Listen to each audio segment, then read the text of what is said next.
வேளச்சேரியில் துப்பாக்கியை காட்டி மிரட்டிய வழக்கில் கைதான ரவுடி சீசிங் ராஜா போலீஸ் என்கவுண்டரில் சுட்டுக் கொல்லப்பட்டார்.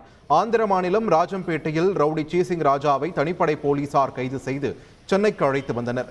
நீலாங்கரை அக்கரை அருகே பக்கிங்ஹாம் கால்வாயில் ஆயுதங்களை பதுக்கி வைத்திருப்பதாக சீசிங் ராஜா கூறியதன் பேரில் அவற்றை பறிமுதல் செய்ய போலீசார் சென்றனர்.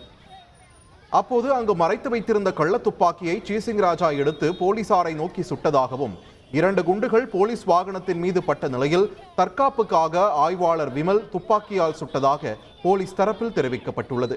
இதில் சீசிங் ராஜாவின் இடதுபுற மார்பு மற்றும் மேல் வயிறு பகுதிகளில் குண்டு பாய்ந்து படுகாயமடைந்த நிலையில் மருத்துவமனைக்கு அழைத்துச் சென்றபோது அவர் உயிரிழந்து விட்டதாக மருத்துவர்கள் தெரிவித்தனர்.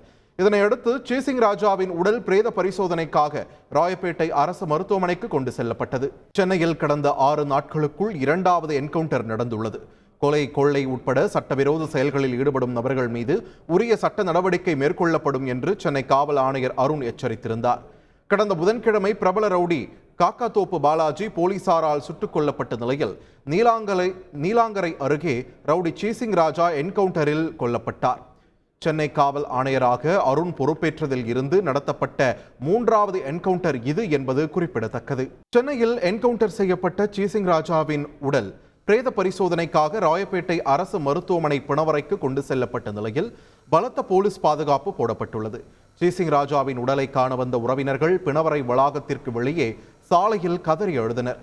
சீசிங் ராஜா உடல் வைக்கப்பட்டுள்ளதையொட்டி ராயப்பேட்டை பிணவரை வளாகத்தில் 50க்கும் மேற்பட்ட போலீசார் பாதுகாப்பு பணியில் ஈடுபட்டுள்ளனர்.